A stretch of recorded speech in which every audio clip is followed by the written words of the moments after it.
नमस्कार, अब वक्त है आपके पसंदीदा शो घंटी बजाओ का। आपके साथ मैं हूं अखिलेश आनंद। चुनावी मौसम में एक बार फिर राजनीतिक दलों ने वादों और घोषणाओं का पिटारा खोल दिया है। हाल ही में पंजाब की चन्नी सरकार ने बिजली की कीमतें घटाने का ऐलान किया है, लेकिन वहीं पंजाब सरकार किसानों की कर्ज माफी के लिए केंद्र की मोदी सरकार से पैसे मांग रही है। मतलब जो वादा पहले किया वो पूरा किया नहीं और चुनाव के वक्त नया ऐलान और कर दिया।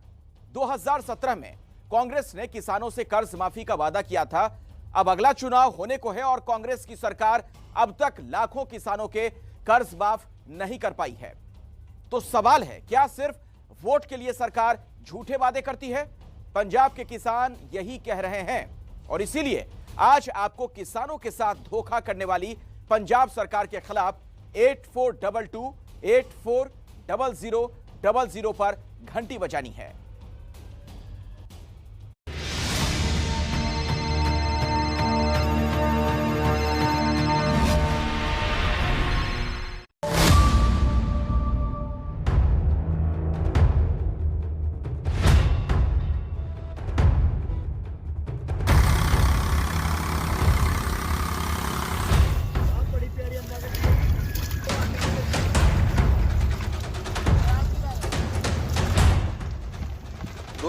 के विधानसभा चुनाव से पहले पंजाब में कांग्रेस पार्टी ने किसानों के पूर्ण कर्ज माफी का वादा किया था।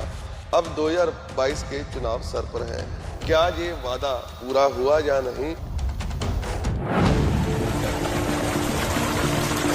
हर बार वादा किया गया किसानों के साथ, लेकिन किसी का कोई कर्जा कोई नहीं, 1 रुपया भी किसी ने माफ नहीं किया। ਇਹ ਵਾਅਦੇ ਲਾ ਕਰ ਕਰਕੇ ਜੱਟਾਂ ਦੇ ਨਾਲ ਭੋਲੀ ਭਾਲੀ ਜਨਤਾ ਦੇ ਨਾਲ ਤੇ ਵੋਟਾਂ ਲੈ ਲੈਂਦੇ ਆ ਤੇ ਮੁੜ ਕੇ ਕੋਈ ਬਾਤ ਨਹੀਂ ਪੁੱਛਦਾ।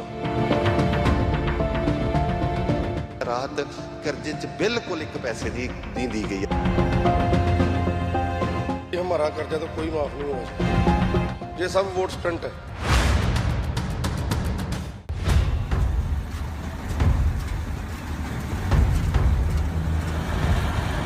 तो ये हाल है उस पंजाब का जहां की सरकार किसानों के संग खड़ी होने का दावा करती है।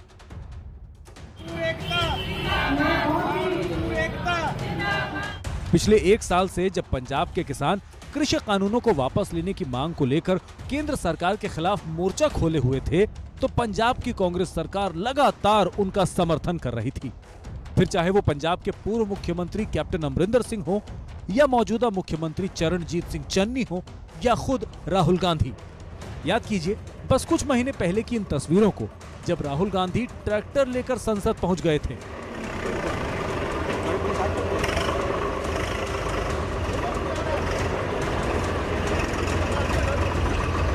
किसानों के ट्रैक्टर पर चढ़कर राहुल एक तरफ केंद्र सरकार पर निशाना साध रहे थे और दूसरी तरफ पंजाब में होने वाले चुनाव के लिए वोटों की फसल बो रहे थे।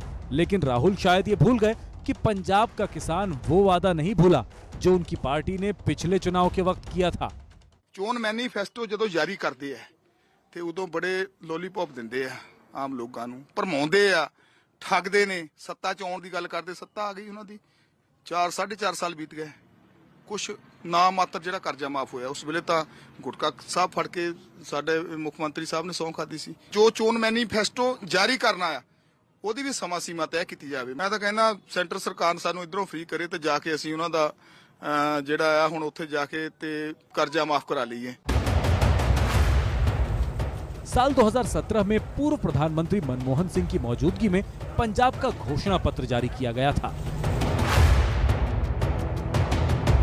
इस घोषणा पत्र में ऊपर लिखा था कैप्टन के 9 वादे, और इन वादों में चौथे नंबर पर था किसानों की आर्थिक और सामाजिक सुरक्षा के लिए कर्ज माफी।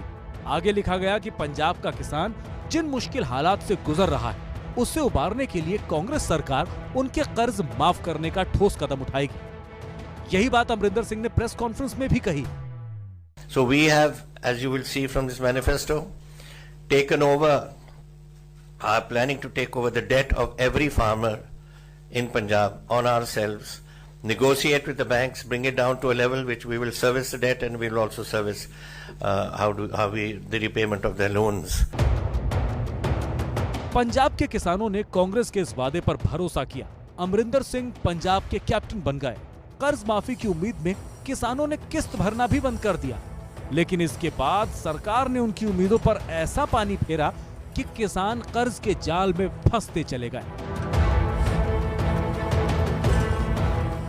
जब इन कैप्टन अमरिंदर सिंह ने गुटका पकड़ के कसम खाई भी हमारी सरकार बनने पे सभी किसानों का कर्जा माफ किया जाएगा, उस टाइम आस बनने पर जो किसाना ने कर्जा पे करना था, कर्जे की किस्त उतारनी थी, उनको रोककर अपने घर का जो है वो उस टाइम कोरोना के दौर पे या और दौर पे उसमें वो किस्तों रुक गई, ऑटोमेटिकली रुक गई किस्तें उनको, और कोई रास्ता नहीं था किसी ने पैसा आने का, कोई जरिया ना, सभी सिस्टम तो बंद होए पड़े थे।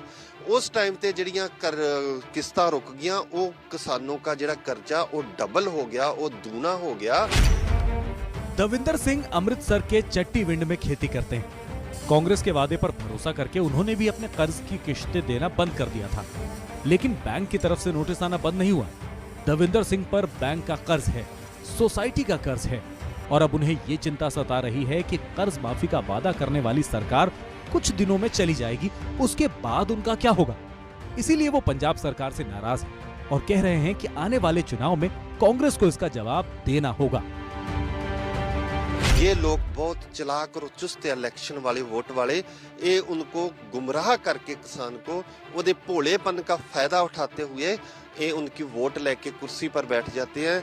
लेकिन बाद में जब कुर्सी पर बैठ जाते हैं, किसी को कोई किसान या कोई मतलब उनके परिवार का या किसी का भी कोई भी जड़ा वा वो वादा इनको याद नहीं रहता। इस करके किसान इस टाइम जड़ा वा बहुत बड़ी प्रॉब्लम है। तो सरकार तो फिर लॉलीपॉप देके झूठे वादे करके दोबारा अपनी कुर्सी को उठाना चाहती है। लेकिन इस बार किसानों में जागृत तो आई है, क्योंकि जो संयुक्त मोर्चे ने जो मोर्चा आरंभ किया, उसके साथ जो बहुत सारे किसान को अभी मालूम हुआ कि जो सरकारें बनती है वो वादे पूरे नहीं करती। किसानों का कहना है कि 70 सालों से उन्हें ऐसे ही ठगा जा रहा है। चुनाव के पहले उनसे बड़े बड़े वादे किए जाते हैं और फिर अगले चुनाव तक उन वादों को भुला दिया जाता है, जैसा पंजाब सरकार ने किया। पंजाब में अब सत्ता का चेहरा बदल चुका है। कर्ज माफी का वादा कैप्टन ने किया था और उस वादे के पूरा न हो पाने का जवाब अब चरणजीत सिंह चन्नी को देना है। इसीलिए चन्नी कुर्सी संभालते ही किसानों के मोर्चे पर एक्टिव हो गए। 3 अक्टूबर को सीएम चन्नी ने छोटे किसानों का 25,000 तक का कर्ज माफ करने का ऐलान किया। लेकिन वादा तो पूर्ण कर्ज माफी का था, जिसे ना चन्नी पूरा कर पा रहे हैं, ना उनके पहले सीएम रहे अमरिंदर सिंह ने किया। कैप्टन अमरिंदर सिंह ने कुर्सी पर रहते हुए जनवरी 2018 में 5,63,000 किसानों का 4,610 करोड़ रुपए का कर्ज माफ करने का ऐलान किया था।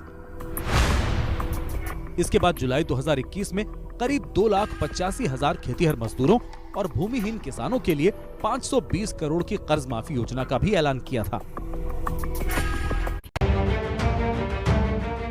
लेकिन पंजाब के किसानों पर बकाया कर्ज के आगे ये सारे ऐलान कोई मायने नहीं रखते। बचित्तर सिंह के ऊपर पहले 11 लाख रुपए का कर्ज था, जो अब बढ़कर 25 लाख रुपए का हो चुका है। इस कर्ज को उतारने के लिए वो दिन रात अपनी खेत में मेहनत करते हैं और उस दिन को कोसते हैं जब उन्होंने कर्ज माफी के कांग्रेस के वादे पर भरोसा कर लिया था। बचित्तर सिंह ने एबीपी न्यूज को बताया कि उनके गांव में किसी भी किसान का कर्ज माफ नहीं हुआ। मेरे हिसाब ਨਾਲ ਮੇਰੇ ਤੇ नगर ਦੇ ਵਿੱਚ गांव में अजे तक किसी ਦਾ कर्जा नहीं माफ है। भी कोई उम्मीद है कोई किस तरह का माफ हो सकता है कर्जा के नहीं? देखो जे ਤੇ ਇਹਨਾਂ ਨੇ ਵਾਅਦੇ ਕਰਕੇ ਜੇ ਤੇ ਗਾਂ ਵੋਟ ਲੈਣੀ ਕਾਂਗਰਸ ਨੇ ਇਸ ਚੰਨੀ ਸਰਕਾਰ ਨੇ ਤੇ ਇਹਨੂੰ ਕਿਸਾਨੀ ਦਾ कर्जा माफ करके ही वोट मिलनी है, नहीं तो नहीं मिलनी। संदीप सिंह का कहना है कि खाद, बीज और डीजल के दाम इतने बढ़ चुके हैं कि किसानों के लिए खेती करना मुश्किल होता जा रहा है। लेकिन पंजाब सरकार को इसकी कोई चिंता नहीं। वो सरकार से सवाल कर रहे हैं कि अगर कर्ज माफ नहीं करना था तो फिर झूठा वादा किया ही क्यों? नहीं जी, हमारा कर्जा तो कोई माफ नहीं हुआ जी। सर ये देते हैं हम लोगों को लॉलीपॉप। कर्ज माफी का वादा करने वाले कैप्टन अब कांग्रेस से अलग हो चुके हैं, लेकिन राहुल गांधी को तो जवाब देना होगा, क्योंकि कर्ज माफी को लेकर वो हमेशा केंद्र की मोदी सरकार को सीधी चुनौती देते रहे। पिछले 5 साल में नरेंद्र मोदी जी ने 3.5 लाख करोड़ रुपए 15 उद्योगपतियों का माफ किया है। हिंदुस्तान के सबसे बड़े, सबसे अमीर उद्योगपति हैं, नाम आप जानते हो, मगर हिंदुस्तान के किसान का 1 रुपया माफ नहीं कर सकते। सवाल है कि जहां कांग्रेस की सरकार है वहां उन्होंने क्या किया। चुनाव के वक्त जनता से वादा करने के बाद भी पंजाब में कर्ज माफी का वादा पूरा क्यों नहीं किया। पिछले 4.5 सालों में कितने किसानों के कर्ज माफ किए गए। पंजाब में करीब 11 लाख किसान हैं और हर किसान पर औसतन लगभग 7 लाख रुपए का कर्ज है। सरकार ने अब तक सिर्फ 5,130 करोड़ की कर्ज माफी का ऐलान किया है। किसानों पर लगभग 85,000 करोड़ का कर्ज अब भी बकाया है। हैरानी की बात यह है कि अब पंजाब के मुख्यमंत्री इस कर्ज माफी के लिए केंद्र सरकार से ही मदद मांग रहे हैं। ये वो चिट्ठी है जो सीएम चन्नी ने प्रधानमंत्री मोदी को लिखी। उन्होंने लिखा, मैं आपसे किसानों और खेत के मजदूरों के कर्ज को पूरी तरह से माफ करने का अपना प्रस्ताव स्वीकार करने का आग्रह करता हूं। मेरी सरकार कर्ज के इस बोझ को भारत सरकार के साथ साझा करने के लिए तैयार है। सवाल है कि कर्ज माफी को लेकर केंद्र सरकार पर सवाल उठाने वाले राहुल गांधी इस चिट्ठी पर क्या कहेंगे। वोट के लिए वादा उनकी पार्टी करे और चुनाव के वक्त वादे को पूरा करने का बीड़ा कोई और उठाए। 1 ਲੱਖ ਕਰੋੜ ਦਾ ਕਰਜ਼ਾ ਸੀ ਤੇ 4,500 ਕਰੋੜ ਹੀ ਮਾਫ ਕੀਤਾ ਤੇ ਹੁਣ ਤੁਸੀਂ ਦੱਸੋ ਇਹ ਤੋਂ ਵੱਡਾ ਧੋਖਾ ਕੀ ਹੋ ਸਕਦਾ। यही वजह है कि पंजाब के किसान अब चन्नी सरकार के खिलाफ मोर्चा खोलने की तैयारी कर रहे हैं। उनका कहना है कि पंजाब सरकार चाहे केंद्र से मदद मांगे या कहीं से भी पैसे का इंतजाम करे, लेकिन किसानों से किया अपना वादा जरूर पूरा करे।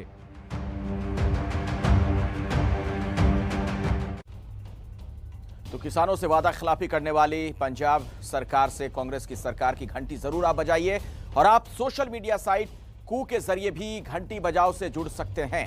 इसके लिए आप कू ऐप पर @घंटी बजाओ एबीपी न्यूज हैंडल को फॉलो करें।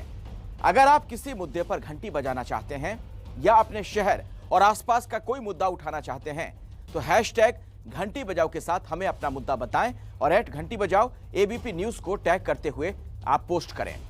मुजफ्फरपुर के आई हॉस्पिटल में पिछले महीने 65 लोगों का मोतियाबिंद का ऑपरेशन हुआ, लेकिन ऑपरेशन के बाद बजाय रोशनी मिलने के इनमें से बहुत से लोगों की आंखों की रोशनी छिन गई।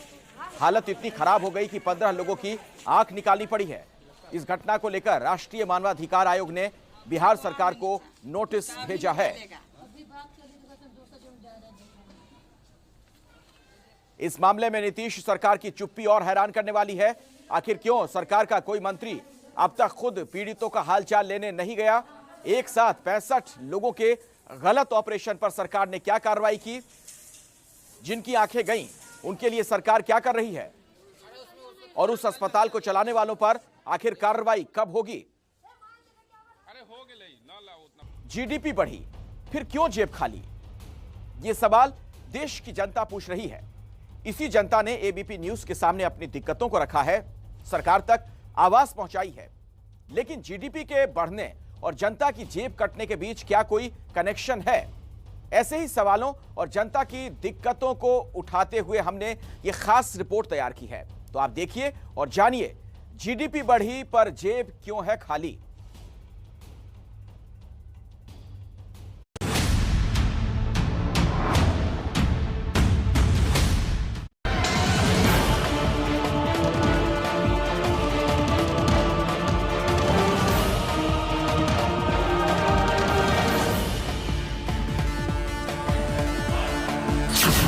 जीडीपी बढ़ी पर जेब क्यों खाली, पूछती हैं दिल्ली के लक्ष्मी नगर की रहने वाली अंजू, जिनके पति स्नैक्स की दुकान चलाते हैं और जिससे अंजू और उनके परिवार का पेट पलता है। दालों का सवाल है, जहां हम पहले 1 किलो लेते थे वहां हम आधा किलो ले रहे हैं, और जैसे मसाले हो गए और गैस हो गई, ये भी इतनी महंगी हो गई है कि आम आदमी के लिए घर चलाना बहुत मुश्किल हो गया है। जीडीपी बढ़ी पर जेब क्यों खाली, पूछते हैं मुंबई में अंधेरी स्टेशन के बाहर चटाई, मच्छरदानी और कंबल जैसे सामान बेचने वाले इब्राहिम, जिनके परिवार में पत्नी, बच्चों और माता पिता समेत कुल 6 लोग हैं। सभी का पेट भरना इस महंगाई के दौर में बहुत मुश्किल हो गया है। बहुत दिक्कत हो गई है साहब गरीब आदमी को। और साहब देखो, माल का भाव भी बढ़ रहा है और रिचार्ज का भी भाव बढ़ गया है। क्या करेगा आदमी, गरीब आदमी क्या खाएगा पिएगा। जीडीपी बढ़ी पर जेब क्यों खाली? पूछती हैं चुनावी राज्य यूपी के लखनऊ और कौशाम्बी जैसे शहरों की श्रद्धा, मंजू और हिमांशी जैसी गृहिणियां, जिनके घर का बजट महंगाई ने बिगाड़ रखा है।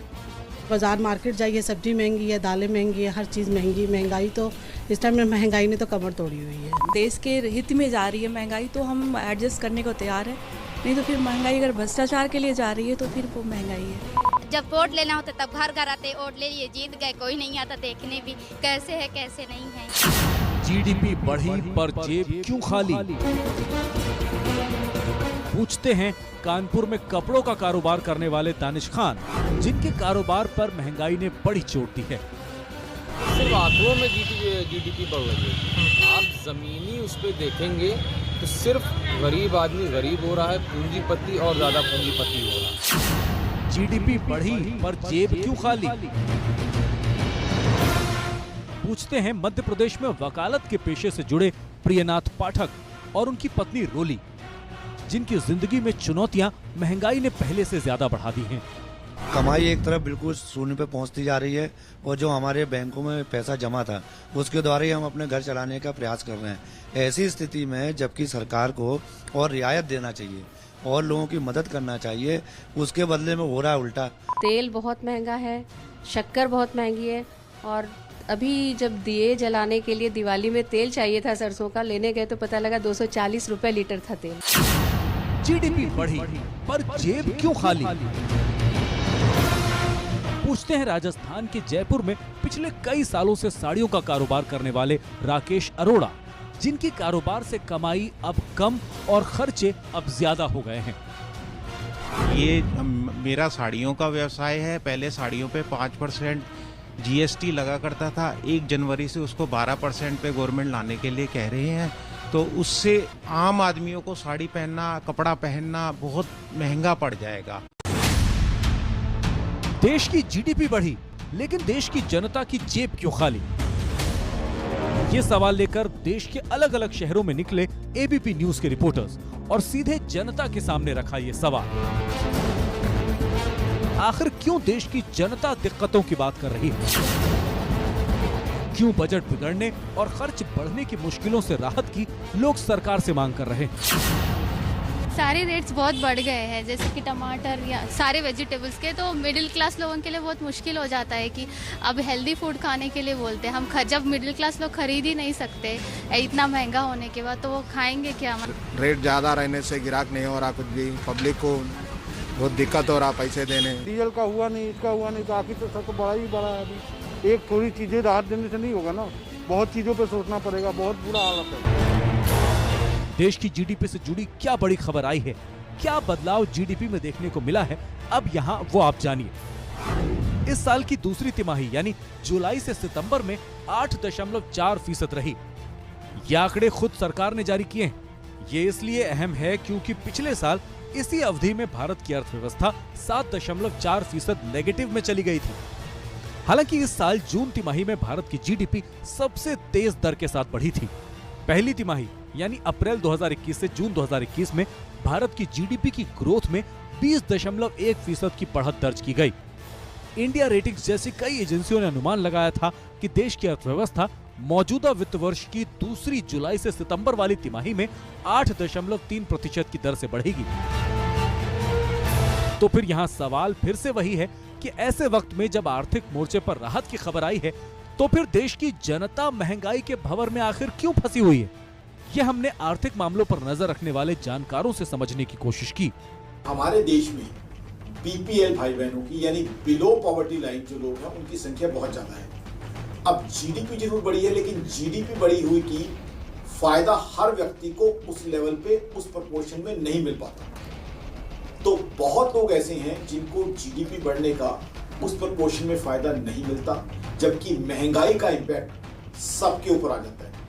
खास करके भोजन की, खाने पीने के सामान या फ्यूल प्रोडक्ट्स जो भोजन को इंपैक्ट करते हैं। जीडीपी ग्रोथ ओवरऑल ग्रोथ दिखाती है कंट्री की, कितनी कंट्री के अंदर सर्विसेज और गुड्स की टोटल जो है इनकम या टोटल प्रोडक्शन हुई है।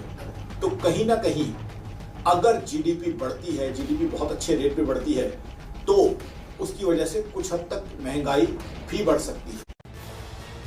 अब यहाँ ये जानिए कि पिछले एक साल में महंगाई की मार देश की जनता पर कितनी पड़ी। राजधानी दिल्ली में जरूरी सामान की कीमतों को अगर आधार बनाएं तो टमाटर 36 रुपए प्रति किलो तक दिल्ली में महंगा हो गया।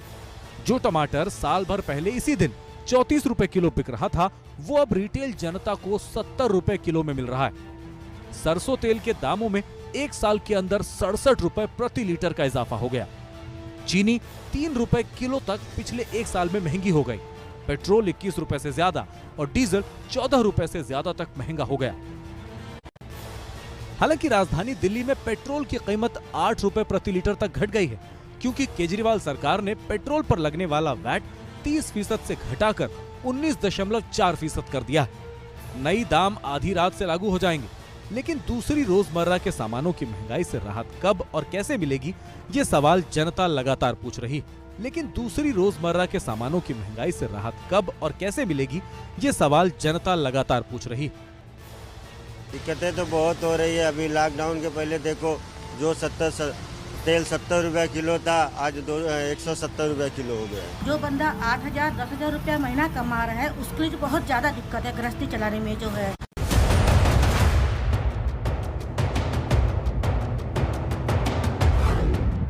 ऐसे समय में जब जीडीपी में 8.4% की बढ़ोतरी की आर्थिक मोर्चे पर देश को राहत पहुंचाने वाली खबर आई, महंगाई के दिसंबर डंक को भी जनता को झेलना पड़ेगा। 1 दिसंबर 2021 से देश में क्या क्या महंगा हो गया, जरा उस पर भी नजर डालिए। माचिस की डिब्बी जो 14 साल तक सिर्फ 1 रुपए की बिकती रही, वो अब 2 रुपए की हो गई है। टीवी देखना देश के लोगों के लिए और महंगा हो गया। 1 दिसंबर से चैनलों की दरों में 35 से 50% का इजाफा हो गया है। रिलायंस जियो प्रीपेड सेवाओं की नई दरें भी 1 दिसंबर 2021 से लागू कर दी गई हैं। दरों में 21% की बढ़ोतरी हो गई है। SBI क्रेडिट कार्ड यूजर्स के लिए भी खरीदारी महंगी हो गई है। यूजर्स को EMI पर हर खरीदारी पर अब 99 रुपए चार्ज चुकाने होंगे। लेकिन सरकार जब दावा कर रही है कि देश की अर्थव्यवस्था पटरी पर लौट आई है, जानकार भी इसे शुभ संकेत मान रहे हैं। तो क्या रोजमर्रा और जरूरी सामानों की महंगाई से भी राहत मिलने की आगे कोई उम्मीद है? ये सवाल भी हमने देश के आम लोगों और कारोबारियों के सामने रखा। 50 रुपए तो बता दिया। जीडीपी में काफी ग्रोथ देखी गई है, उससे आपको क्या लग रहा है? चीजें महंगी थी, कुछ असर पड़ेगा उस? बिल्कुल, चीजें महंगी थी, ये चीजें सस्ती हो जाएंगी। पेट्रोल डीजल के दाम कम होंगे तो उससे हमारे ट्रांसपोर्टेशन के खर्चे कम हो जाएंगे, उससे हमारे डे टू डे की जो हमारी रिक्वायरमेंट है उस पर इफेक्ट पड़ेगा, कुछ पब्लिक को राहत मिलेगी इसमें। दोबारा से जो कोरोना का जो वर्जन आ रहा है, दोबारा से अगर वो ज्यादा इफेक्ट कर गया, ज्यादा टैकल कर गया, तो वो दोबारा से हिला के रख देगा ना लोगों को। महंगाई का आलम तो ये है कि अब जो आग लगाने वाली चीज माचिस, वो भी आग लगाना भी महंगा हो गया। 2 साल के बाद कुछ ग्रोथ दिख रहा है किसी भी बात में, इसलिए एक तो व्यापार को और सामान्य नागरिक को भी आनंद का दिख रहा है कि कुछ आगे बढ़ रहा है, लेकिन ये ग्रोथ कहां तक टकेगा, इस पे आशंकाएं हैं। अब सवाल है कि भारत की जीडीपी में जोरदार रिकवरी दर्ज की गई, तो इसके पीछे बड़ी वजह क्या क्या रही? एक तो हमारा लॉकडाउन का रिस्ट्रिक्शंस हटा है और मोबिलिटी बढ़ी है, तो पहला कारण है, इसको हम इग्नोर नहीं कर सकते। दूसरा कारण जो हेल्थ का कारण है, बट वो इकोनॉमिक कारण भी, वैक्सीनेशन बड़े लेवल पे सरकार ने किया है और वैक्सीनेशन करने के कारण ही हर जगह जो है दरवाजे खुले हैं, चाहे अब लोकल ट्रेन से सफ़र करने की बात हो, चाहे फ्लाइट से सफ़र करने की बात हो। दूसरा जो हमारे 8 सेक्टर जो कोर सेक्टर, उसमें से 5 सेक्टर में आप देखेंगे तेज़ी आई है। मैन्युफैक्चरिंग में तेज़ी आई है, कृषि में 4.5% की तेज़ी आई है, GVAP ग्रॉस वैल्यू एडेड की, मैन्युफैक्चरिंग में 5.5 आई है आपका। जानकार मानते हैं कि भारत के मैन्युफैक्चरिंग जैसे सेक्टर्स में रफ्तार आने वाले दिनों में भी देखने को मिल सकती है, लेकिन साथ साथ ये भी आशंका जताई जा रही है कि कंपनियों पर अतिरिक्त लागतों का जो बोझ लगातार बढ़ रहा है, उससे आम जनता की तकलीफें और बढ़ सकती हैं। जिस तेजी से दुनिया में कोरोना के नए वेरिएंट ओमिक्रॉन का खतरा भी बढ़ रहा है, उसका दबाव भी देश की अर्थव्यवस्था पर देखने को मिलेगा। तो आने वाला समय जनता के लिए राहत लाएगा या फिर नई आफत, इस पर अब सबकी निगाहें हैं। 23 देशों तक पहुंच चुका है और ये वायरस बहुत तेजी के साथ फैल रहा है। WHO ने दुनिया के सभी देशों को आगाह किया कि ओमिक्रॉन के खतरे से निपटने के लिए वो तैयार हैं।